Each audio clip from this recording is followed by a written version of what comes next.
आराध्य अरिहंत प्रभु के चरणों में अनंत अनंत आस्था के साथ वंदन।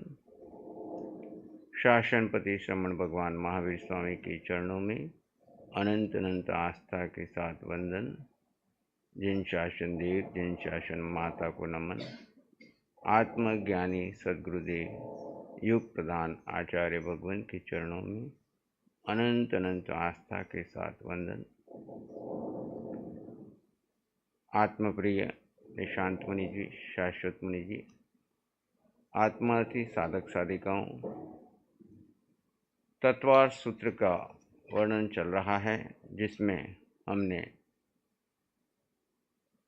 आश्रव के कारणों में कर्म कैसे बंधन होते हैं, कर्म बंधन के मूल कारण की चर्चा, चिंतन मनन चल रहा है। कर्म बंधन में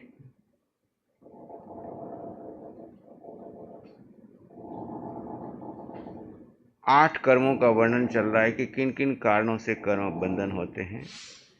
8 कर्मों में ज्ञानावरण, दर्शनावरण, वेदनी के ऊपर चर्चा चली। अब विषय है मोहनीय कर्म का। मोहनीय कर्म में के 2 भाग, दर्शन मोहनीय और चारित्र मोहनीय। दर्शन मोहनीय जिसके कारण हमारे जीवन में 2400 घंटे कर्म के बंधन होते हैं। हम कोई क्रिया करें या न करें, फिर भी 2400 घंटे बंधन चलते ही रहते हैं। उसका कारण क्या है, क्यों बनता है वो कर्म, इसकी चर्चा हमने पहले की है। फिर से रिपीट करते हुए आगे बढ़ते हैं। केवल ज्ञानी की, श्रुत की, संग की, धर्म की, देव का अवर्णवाद करना। अवर्णवाद यानी निंदा करना, अपमान करना। जो केवली भगवान हो चुके हैं, अरिहंत, सिद्ध आदि, उनका अपमान करना, उनका अवर्णवाद करना। श्रुत उनके द्वारा जो प्राप्त ज्ञान है, गंधर्वों के द्वारा गुंथित आगम वाणी जो हम तक पहुंची है, उस आगम वाणी का अपमान करना, उसकी विराधना करना, उसके बारे में मन गढ़ंत आरोप लगाना, उसको झूठा साबित करना, उसके विरोध में बोलना। ऐसे ही संग, चतुर्विध संग, साधु साध्वी, श्रावक श्राविका जो धर्म आराधना में लीन हैं, उनका अपमान करना, उनकी निंदा करना, उनको लेकर के क्रिया प्रतिक्रिया करना, उनके लेकर के विपरीत बोलना, उससे दर्शन मोहनी का बंध होता है और उसके परिणाम स्वरूप हमारा मिथ्यात्व गाढ़ा होता चला जाता है। आज हमको साधना की विधि भी मिल गई, आत्मज्ञानी गुरु भी मिल गए, शिविरों में भी जा रहे हैं, फिर भी हम चाहते हुए भी हमारा मिथ्यात्व क्यों नहीं टूट रहा है। तो उसका कारण है कि पूर्व में ऐसे कर्म करके हमने अपने मिथ्यात्व के ऊपर लेयर के ऊपर लेयर लगाते गए, और एक जन्म नहीं, 2 जन्म नहीं, इस जीवन में तो कितना किया वो अपने को स्मृति में आता है, लेकिन भूतकाल में और कितना किया होगा वो सारा का सारा हमारे ऊपर क्या आ रहा है वह। और ऐसे ही धर्म का और देव का अवर्णवाद करना, निंदा करना, अपमान करना, उनका जो स्तर है उससे उनको नीचा दिखाना। जैसे कोई व्यक्ति आपके पास आए, उसका सम्मान करने की बजाय आप क्या करो, उसका अपमान करो, तो वो जिंदगी भर नहीं भूलता।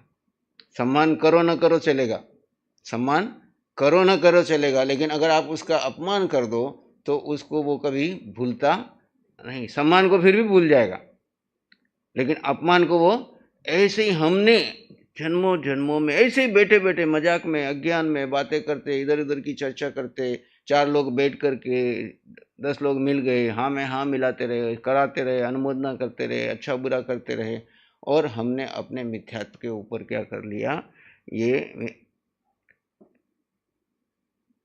दर्शन मोहनी कर्म को गाढ़ा कर लिया। और दर्शन मोहनी कर्म, मोह कर्म के 2 भेद है, दर्शन मोहनी और चारित्र मोहनी। दर्शन मोहनी में मुख्य कौन है, मिथ्यात्व, मिथ्या दर्शन शल्य। मोक्ष मार्ग के इसी सूत्र की शुरुआत में कल हमने चर्चा की थी कि मोक्ष मार्ग का पहला सूत्र है सम्यक दर्शन ज्ञान चरित्राणि मोक्ष मार्गः। सम्यक दर्शन अगर हुआ तो ज्ञान भी सम्यक हो जाएगा, ज्ञान सम्यक हुआ तो चरित्र भी सम्यक हो जाएगा। और दर्शन मिथ्या है, इसके विपरीत क्या है? अभी हम कहाँ जी रहे हैं? मिथ्या दर्शन ज्ञान चरित्राणि मोक्ष संसार मार्ग। 18वां पाप जो है, 18 पाप में कौन सा है? बोलो पुनः वाले। मिथ्या दर्शन शल्य, 18वां पाप कौन सा है? मिथ्या। ये मिथ्या दर्शन शल्य जब तक है तब तक हमारा सारा दर्शन मिथ्या, हमारा ज्ञान मिथ्या, हमारा चरित्र मिथ्या। भले हम जैन दर्शन का ही चरित्र पाल रहे हैं, भले हम जैन दर्शन के ज्ञान की ही बात कर रहे हैं, भले वितरागों की वाणी की चर्चा कर रहे हैं, लेकिन दर्शन मिथ्या होने से सारा ज्ञान भी मिथ्या, चरित्र भी मिथ्या। और इसी कारण 4 गति 84 लाख योनि में हम क्या कर रहे हैं? भ्रमण कर रहे हैं। और उसका मूल कारण क्या है? तो ये 5 प्रकार का अवर्णवाद, 5 प्रकार का केवली, श्रुत, संग, धर्म और देव। दुनिया में जितने भी प्रकार के देवी देवता हैं 4 निकाय के, जिसमें भुवनपति, वाणियंतर, ज्योतिषी, वैमानिक, इन देवी देवताओं की भी अशातना करना, उनका भी अपमान करना, उनकी जो योग्यता नहीं है उसकी विपरीत उनको मानना, उनको वैसे ही प्रूपणा करना, उनके लिए उस तरह की बातें करना या उनका अवर्णवाद करना। जैन शासन किसी का अवर्णवाद करने की आज्ञा नहीं देता। वो कहता है तुम्हें मुक्त होना है तो तुम क्या करो? आराधना करो। शुरुआत देवगुरु धर्म से करो, देवगुरु धर्म से तुम्हें सम्यक मार्ग मिलेगा। और देवगुरु धर्म की कृपा से तुम्हें विधि मिल गई तो फिर क्या करो? अपना मिथ्यात्व को तोड़ो। आज का कारण यह है तो कारण अब कम से कम नया कारण तो बंद करो। पहले का आपको ज्ञान नहीं है, लेकिन आज की तारीख में जो अवर्णवाद कर रहे हो बैठे बैठे, किसी का फोन आ गया किसी साधु के बारे में, किसी साधु के बारे में, उस बात को समाधान करने के बजाय उसको हम क्या करते जाते हैं? लंबा लंबा करके चर्चा करके, मानसिक रूप से, शारीरिक रूप से खुद करते, दूसरे को कराते, अनुमोदना करते, प्रचार करते, लेखन करते, पठन करते। कई सारे पत्रकारों का काम ही यही है। तो क्या कर रहे हैं? अपने मिथ्या दर्शन को बढ़ाए जा रहे हैं, गाढ़ करते जा रहे हैं। बहुत सजगता का मार्ग है। जितनी सजगता रखोगे उतना ही आप नए बंधन से क्या हो जाओगे? बच जाओगे। और जितना नया बंधन नहीं होगा तो पुराना क्षय करने की विधि आपको मिल गई है। विधि क्या है? तो भगवान ने कहा अपनी आत्मा का बोध प्राप्त करो, मैं हूं कौन ये जानो। जानने के बाद अपने पे श्रद्धा करो। हमको सारी दुनिया पे श्रद्धा है, देव पे भी श्रद्धा है, गुरु पे भी श्रद्धा है, धर्म पे भी श्रद्धा है, सब चीज पे श्रद्धा है, लेकिन शंका है तो किसकी है? खुद का ऊपर ही शंका है। अज्ञान है तो किसका है? सारी दुनिया का ज्ञान है। क्यों वकील साहब? कौन सी शाखा, कौन सा वकील के लिए कौन सा पॉइंट कहाँ लगेगा अभी 1 मिनट में निकाल के दे देंगे। लेकिन मैं कौन हूं, मैं कहाँ से आऊं, मैं कैसे मुक्त हो जाऊं, छोटा सा नुस्खा है। क्या है? क्या है नुस्खा? कोई लंबा चौड़ा नहीं है। भगवान ने छोटा सा नुस्खा बताया। तुम अपने आप को जानो, अपने को पहचानो, अपने पर श्रद्धा करो और अपने में स्थिर रहने का प्रोग्राम चालू कर दो। जितना तुमने मन में पर चर्चा का चिंतन, पर चिंतन, पुद्गल का चिंतन भर के रखा है, उसको तो डिलीट करना शुरू करो। नया पर चिंतन रोक दो। और जरूरत पड़े, चिंतन करने की आदत ही पड़ गई है तो क्या करो? स्व का चिंतन करो। स्व का चिंतन करते करते तुम शून्य में चले जाओगे। शून्य में चले गए, तुम्हारी स्थिरता बढ़ जाएगी, तुम्हारा काम हो जाएगा। इतना सा नुस्खा है। चाहे तुम शिविर में जाके करो, चाहे घर में बैठो, चाहे 24 घंटे अपने काम के बीच में करो, कहीं पे भी करो, पर खुद को महत्व दो और बाकी पर को क्या करो? इग्नोर करो। पर हम क्या करते हैं? वो मिथ्यात्व का संस्कार, जन्मों जन्मों का बार बार जो मिथ्यात्व गाढ़ किया, पर चिंतन किया, पर की चर्चा की, पर को लेकर के जो रस लिया है, वही बार बार आता है, वही बार बार आता है और बार बार उधर ही जाते हैं, बार बार उधर ही जाते हैं। देखो एकांत में जब अकेले कहीं वॉक कर रहे हो, कहीं अकेले में खाली मौन में बैठे हो, मौन चिंतन में रहते हो, उस समय में देखो खाली मन को वॉच करो, वॉचमैन की तरह। कुछ मत पढ़ो, कुछ मत लिखो, कुछ मत सुनो, कोई कुछ मत करो। अकेले में खुद को देखो, मेरे अंदर में चल क्या रहा है, अंदर में क्या चल रहा है, कौन सा संसार चल रहा है, क्या कहाँ कहाँ जा रहा है, कैसे कैसे लिंक बना रहा है, कैसे भूत में जाता है, कैसे भविष्य में जाता है, कैसे पर चिंतन में जाता है, कैसे कल की घटनाओं पे जा रहा है, थोड़ी देर पहले की घटना पे जा रहा है, जन्मों पहले की घटना में जा रहा है, कहाँ से कहाँ लिंक बना के क्या कर रहा है। आप देखोगे एक पागल व्यक्ति की तरह मन अंदर कर रहा है और उसको मैंने हीरो बना के रखा है और उसी के अनुसार मैं चल रहा हूं। एक मन को अगर आप 24 घंटे वॉच कर लो, खाली 24 घंटे शिविर में और कराते कि आपको वॉच कराते हैं, खाली वॉच नहीं कराते हैं, वॉच के साथ में वापस आपको अंतर्मुखी बनाकर शून्य में ले जाने की विधि बताते हैं। पूरा वॉच कराए तो आपका काम बिगड़ जाए, आप देख ही ना पाओ। थोड़ी देर देखते हैं, फिर वापस शांति में ले जाते हैं, फिर आता है, फिर शांति में ले जाता है, फिर आता है, फिर प्रयोग करते करते 3 दिनों के बाद थोड़ा सा चित्त टिकने लगता है, शांति से बैठने लगता है। चौथे दिन शिविर का पूरा होने का समय है।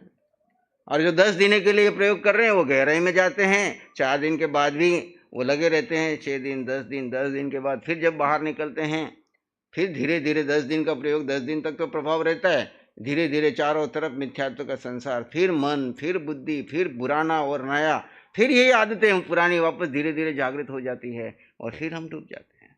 तो ये कार्य है जो बहुत सरल भी है और बहुत कठिन भी है। सरल किन के लिए?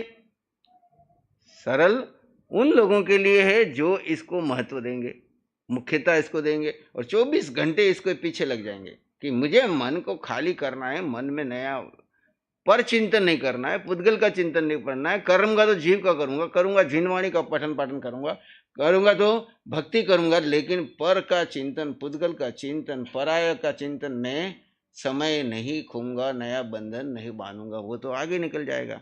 और बाकी के 4 गति 84 लाख खुली है, जैसा आ सोम देवाणु पिया। भगवान कहते हैं तुम्हारे श्वास है, तुम्हारी है, अधिकार तुम्हारा है, तुमको जैसा चाहो वैसा करो। हर व्यक्ति यहाँ पे स्वतंत्र है, कोई किसी की कॉपी नहीं है, कोई किसी की आज्ञा में नहीं है, सब स्वतंत्र है। हर जीव की श्वास अपनी है, रुचि अपनी है, वो चाहे मन के पीछे चाहे भूत में जाए, चाहे भविष्य में चाहे पुद्गल का चिंतन करे, चाहे पर चिंतन करे, अधिकार आपका है। लास्ट में भगवान कहते हैं, ये वाणी में आती ना, अंतिम में शेष श्वास है तुम्हारी, निर्णय तुम्हारा, अधिकार तुम्हारा, है ना, कि तुम किधर जाना चाहते हो। भगवान खाली निर्देश देते हैं, विधि बता देते हैं, प्रयोग बता देते हैं, उसके बाद आपको स्वतंत्र छोड़ते हैं कि भाई जो हमने कहा है वो तुम्हें उचित लगे, रुचि लगे तो उस दिशा में जाओ, अन्यथा हा सुगम देवाणु किया, जैसे तुम्हारे जीव को सुख हो। और हर जगह जीव को सुख हो ये कहा है, ये नहीं कहा तुम्हारे मन को सुख हो। अगर तुम जीव को महत्व दोगे तो इन श्वासों का उपयोग कहाँ करोगे? जीव के लिए करोगे। तुम जीव को महत्व दोगे तो अपना अधिकार इस जीव के ऊपर है कि पुद्गल के ऊपर है?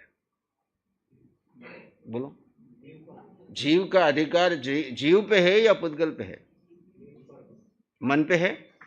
मन पे होता तो वो आपकी आज्ञा में चलता, कहाँ कहाँ घूमता रहता है। बुद्धि पे है, इंद्रियों पे है। आप जीव का अधिकार जीव पर ही है। अगर आप जीव को केंद्रीभूत बनाओगे और जीव को समय दोगे और जीव पे अधिकार जमाओगे तो आपके 8 गुणों की संपदा प्रकट हो जाएगी। अगर आप जीव को महत्व नहीं देते हो, जीव को इंपॉर्टेंस नहीं देते हो, जीव पे अधिकार नहीं रखते हो और अपना अधिकार पुद्गल पे रखते हो, पर पे रखते हो, परिवार पे रखते हो, बच्चों पे रखते हो, संस्थाओं पे रखते हो, समाज पे रखते हो, देश पे रखते हो, दुनिया पे रखते हो, तो अधिकार तो वो तुम्हारा अधिकार में तो है नहीं।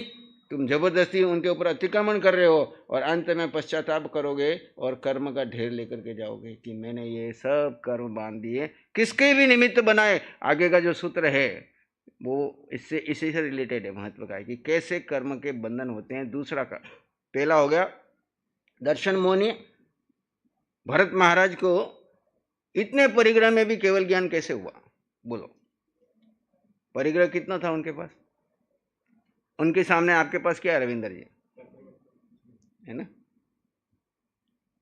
उनके सामने आज की दुनिया में कितना ही बड़ा रिचेस्ट व्यक्ति क्यों ना हो, भरत चक्रवर्ती के सामने कुछ नहीं। लेकिन भरत चक्रवर्ती को एक परिग्रह नहीं था। परिग्रह कितने प्रकार का है? कितने प्रकार का परिग्रह? 9 प्रकार का। और विस्तार में जाओ, विस्तार में जाओ, छोटा करने को नहीं कहा। ये 9 परिग्रह तो आप श्रावक के नाते मर्यादा करते हो, बाह्य परिग्रह है। आभ्यंतर परिग्रह कितना है? आभ्यंतर परिग्रह कौन सा है और कितने प्रकार का है? कभी सोचा? बोलो, सिखाया कई बार। आभ्यंतर परिग्रह, परिग्रह कुल 24 प्रकार का है। कितने प्रकार का है? याद है समक्ष? 14 प्रकार का आभ्यंतर, 10 प्रकार का बाह्य। 10 बाह्य परिग्रह तो जो आप ये मर्यादा करते हैं श्रावक में, खेत, वास्तु, हिरण, सुवर्ण, धन, धान्य, दीपद, चौपद आदि, है ना। और आभ्यंतर परिग्रह 14 प्रकार का, उसमें सबसे पहला परिग्रह है मिथ्यात्व। 4 कषाय, क्रोध, मान, माया, लोभ, कितने? 5 हो गए। और 9 कषाय, हास्य, रति, अरति, भय, शोक, जुगुप्सा, स्त्री वेद, पुरुष वेद, नपुंसक वेद। 9 और 4 13 और 1 14। ये जो है ये आभ्यंतर परिग्रह है। इनके कारण वो जो बाह्य परिग्रह है उसका दोष आपको लगता है। और भरत चक्रवर्ती के पास बाह्य परिग्रह सबसे ज्यादा था। चक्रवर्ती यानी पूरे 6 खंड का मालिक। उसकी व्याख्या सुनोगे तो आपका दिमाग चकरा जाएगा। इतनी निधियां, इतने संपत्ति, इतने देवी देवता सेवा में। खाली उनके रसोइये 365 रसोइयों की टीम होती थी और एक साल में एक टीम का नंबर आता था, एक दिन। और 364 दिन वो तैयारी करता था कि मैंने भरत चक्रवर्ती के भोजनशाला में कैसे कैसे खाना बनाना है। हर दिन नया नया रसोइये की टीम आती थी, नई नई वानगियां बनती थी। इतनी तरह की वानगियां वो उपभोग करते थे, फिर भी उनको कर्म नहीं लगे और वो मोक्ष चले गए। क्या जादू था वो! उन्होंने एक पहला परिग्रह त्याग कर रखा था। कौन सा? मिथ्यात्व परिग्रह त्याग। और मिथ्यात्व परिग्रह अगर आपका छूट जाए तो आपको ये निधियां और ये शरीर और ये संसार मैं हूं ऐसा लगेगा क्या? मेरा है ऐसा लगेगा क्या? अब आपको खाली थोड़ा सा सम्यक प्रवेश किया है, हल्का सा, अभी तो परिपक्व नहीं हुआ है, फिर भी आपको हर समय क्या लगता है? ये संसार पर है, पराया है, परिग्रह मेरा नहीं, पुद्गल मेरे नहीं, कुछ मेरा नहीं, मैं अकेला हूं। बार बार यही है कि प्रणाली, मैं जीव हूं, अकेला हूं, मेरा कुछ नहीं, मेरा कोई नहीं। तो वो क्षयिक संकित थे। क्या थे वो? क्षयिक संकित थे। कर्म बाकी था इसलिए चक्रवर्ती पद भोगने के लिए सत्ता पे बैठे हैं, लेकिन भीतर लेप से निर्लेप, मेरा कुछ नहीं, मेरा कोई नहीं। एक ही लाइन भगवान बार बार कहते हैं, मेरा कुछ नहीं, मेरा कोई नहीं, मैं जीव अकेला, बाकी सब अन्य। ऐसा मानने वाला जब वहां पाठ पे चक्रवर्ती के पद पर बैठता है तो इतना सारा आरंभ समारंभ का उसको कोई दोष लग रहा है? क्योंकि वो मूल मिथ्यात्व के परिग्रह का त्यागी, क्रोध, मान, माया, लोभ को त्याग करने के लिए रात दिन पुरुषार्थ कर रहे हैं आभ्यंतर रूप से। बाहर से देखने वाले क्या देख रहे हैं? इतनी निधि, इतनी संपत्ति के भोगी, ये क्या नरक में जाएंगे? लेकिन अंतर से देखने वाला क्या कर रहा है कि वो देख रहे हैं कि मेरा कुछ नहीं, मेरा कोई नहीं, केवल कार्मन शरीर का कोई एक कर्म पुण्य पिछले भोग का। जैसे तीर्थंकर को तीर्थंकर गोत्र भोगनी पड़ती है, ऐसे चक्रवर्ती का वो पद मैंने पिछले भोग में ऐसा पुण्य कार्य किया जिससे आया है, इसको भोग के मुझे इसका त्याग करना है, इसमें लिप्त होके नहीं जाना है। क्यों त्याग करने को बोलते हैं? समय आने पे इसका त्याग करो। इसका मतलब क्या है? त्याग खाली पुद्गलों का त्याग ही नहीं है, अंतर से मिथ्यात्व में मेरेपन का, मैं का भाव त्याग कर दिया। मिथ्या दर्शन क्या कहता है कि ये सब मैं हूं और मेरा है। मिथ्या दर्शन कहता है ये शरीर मैं हूं, शीर्ष मुनि मैं हूं, और शीर्ष मुनि का व्यक्तित्व मेरा है, और सारा जिंदगी इस मैं और मेरे को मेंटेन करने में लगाता हूं। वो कैसे मेरा व्यक्तित्व बढ़ जाए। सारी दुनिया क्या कर रही है? यही तो कर रही है। यही मिथ्या दर्शन है। और जैसे आपको सम्यक दर्शन हो जाता है, पहला सूत्र सम्यक दर्शन ज्ञान चरित्राणि मोक्ष मार्ग, सम्यक दर्शन होते ही सारा पासा पलट जाता है। कैसे पलट जाता है? सम्यक दर्शन कहता है कि मैं जीव हूं, जीव के अलावा मेरा कुछ नहीं, मेरा कोई नहीं, बस इतना ही बोध है। मैं जीव हूं, जीव के अलावा मेरा कुछ नहीं और मेरा कोई नहीं। सारा संसार है कि पुद्गल पर है और पराया है। तो भरत चक्रवर्ती के पास जीव के अलावा क्या था? उसका एक एक पुद्गल पर और पराया था। सत्ता के अधीन सारा चल रहा है सिस्टम, पर वो अंदर से क्या मानता है? अब बंध अंदर से परिणामों पे है या सत्ता का है? कर्म का बंधन परिणाम से होता है या वस्तु से होता है?